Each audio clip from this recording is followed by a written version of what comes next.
Hello बच्चों, let's see this question. Passage है हमारे पास। Read the following passage carefully and answer the questions. Question 13 to 15। Passage देखिए क्या कह रहा है। The number of carbon atoms in exactly 12 gram of का C12 is called Avogadro's number which is represented by Na और उसकी value दी हुई है 6.02 into 10 to the power 23. 1 mole is the amount of material which contains Avogadro's number of particles. These definitions emphasize that the mole refers to a fixed number of any type of particle. Thus, it is correct to refer to a mole of helium, a mole of electrons, or a mole of Na by Avogadro number of atoms, electrons, or ions, respectively. On the other hand, phrases like 1 mole of hydrogen can be ambiguous and should be restated as 1 mole of hydrogen is atoms or 1 mole of hydrogen molecules. But it is a matter of common practice among chemists, however, to let the name of the element stand for its common form.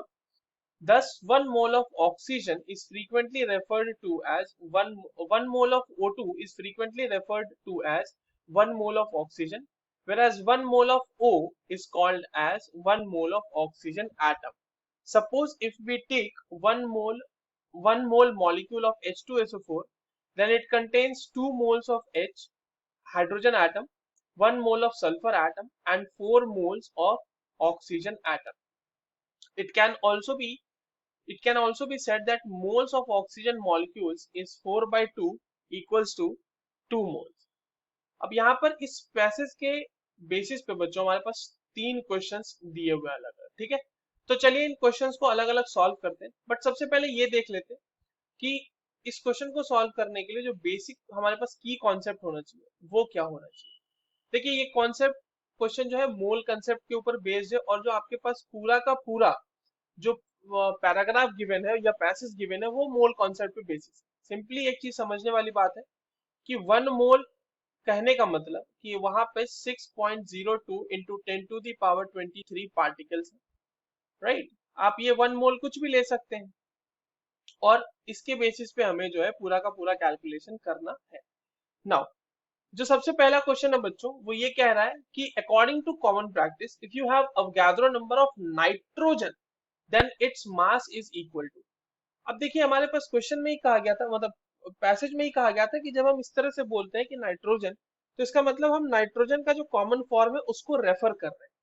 तो इसका मतलब जब हम nitrogen बोल रहे हैं बच्चों, इसका मतलब हम रेफर कर रहे हैं N2 को। तो हमारे पास अगर अवोगाद्रो नंबर ऑफ नाइट्रोजन है, यानी कि अगर हमारे पास 6.02 into 10 to the power 23 N2 molecules है, इसका मतलब कि हमारे पास 1 मोल N2 है, 1 मोल N2 है, और 1 मोल N2 का मास कितना होगा, तो वो निकालने के लिए हम इसको इसके मोलर मास से मल्टीप्लाई कर देंगे। तो ये हो जाएगा 1 इंटू, अब मोलर मास क्या हो जाएगा N2 का बच्चों। देखिए दो नाइट्रोजन है, एक नाइट्रोजन का एटॉमिक मास 14, तो 2 इंटू 14, और ग्राम पर मोल में अगर हम इसे एक्सप्रेस कर देंगे तो ये हो जाएगा 28 ग्राम पर मोल। तो ये हो जाएगा 28 ग्राम N2, और यही मास ही पूछा है ना हमसे, तो ये हो जाएगा 28 ग्राम N2। तो correct answer will be option B. ये हो गया हमारा पहला क्वेश्चन सॉल्व। दूसरा क्वेश्चन देखते हैं। दूसरा क्वेश्चन क्या कह रहा है। दूसरा क्वेश्चन ये कह रहा है कि फ्रॉम अ मिक्सचर ऑफ 4 मोल, हमारे पास यहाँ पे 4 मोल कैल्शियम फॉस्फेट है, 5 मोल P6O10 है, 6 मोल्स H3PO3, और सारे फॉस्फोरस एटम्स को रिमूव कर लिया गया है। और ये बोला जा रहा है कि कितना P4 मॉलिक्यूल, कितना मोल P4 मॉलिक्यूल हम उससे बना सकते हैं। तो आइए देखते हैं, क्वेश्चन को सॉल्व करते हैं। सबसे पहले तो हमारे पास वन मॉलिक्यूल अगर कैल्शियम फॉस्फेट है यानी C3PO4 होल ट्वाइस है, तो यहाँ पर हमारे पास दो फॉस्फोरस एटम्स है, राइट। तो अगर हम इसका 1 मोल ले लेंगे तो 1 मोल कैल्शियम फॉस्फेट में हमारे पास 2 मोल फॉस्फोरस एटम्स होंगे, ठीक है।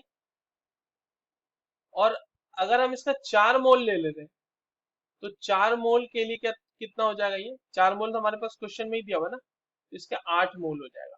8 मोल फॉस्फोरस एटम्स होंगे, पहला। दूसरा क्या कह रहा है, 5 मोल P6O10। अब देखो सिमिलरली अगर हम 1 मॉलिक्यूल ले लें P6O10 का, तो बच्चों उसमें हमारे पास कितने फॉस्फोरस एटम होंगे, 6 फॉस्फोरस एटम्स होंगे, राइट।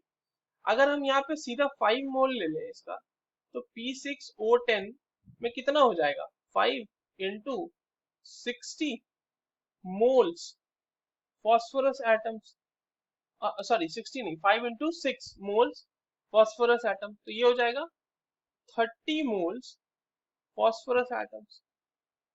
नेक्स्ट 1 मॉलिक्यूल अगर हम ले लेते हैं H3PO4, तो क्या हो जाएगा, इसमें कितने एटम हो जाएंगे, 1 फॉस्फोरस एटम होता है बच्चों इसमें, सिर्फ एक मॉलिक्यूल में। आपके पास लिया कितना है इसका, 6 मोल्स ले लिया, 6 मोल H3PO4 अगर हम लेंगे तो उसमें 6 मोल फॉस्फोरस एटम ही होंगे। अब देखिए टोटल फॉस्फोरस एटम हमारे पास कितने हो गए, तो टोटल फॉस्फोरस एटम की हम बात करें तो total moles of phosphorus atoms, तो वो कितना हो गया, 8 प्लस 30 प्लस 6, इतना ही मोल आएगा ना, तो ये आ गया आपका 44 मोल।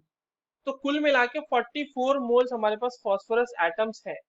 तो हम मोल्स कितने कैसे निकलेगा, मोल्स ऑफ P4। अब देखिए एक मॉलिक्यूल फॉस्फोरस में 4 फॉस्फोरस एटम यूज हो रहे हैं और हमारे पास 44 मोल्स फॉस्फोरस एटम्स हैं, तो हम कितने मॉलिक्यूल बना सकते हैं ऐसे, simple 44 upon 4 moles, this will be equals to 11 moles. तो हमारे पास 11 मोल जो है फॉस्फोरस, दीज जो हमारे पास सारे एटम्स है फॉस्फोरस एटम्स, वो हमारे पास 11 मोल्स मिलेंगे, ठीक है। ये 11.5 नहीं होगा यहाँ पे, ये 11.0 होगा, ये 11 मोल्स हमारे पास मिलेंगे। So the correct answer will be option B. Now last question जो है वो भी देख लेते हैं कि एक सैंपल है कॉपर सल्फेट डॉट 5H2O का, वो कंटेन कर रहा है 96 gram of oxygen, then moles of hydrogen atoms present in the sample.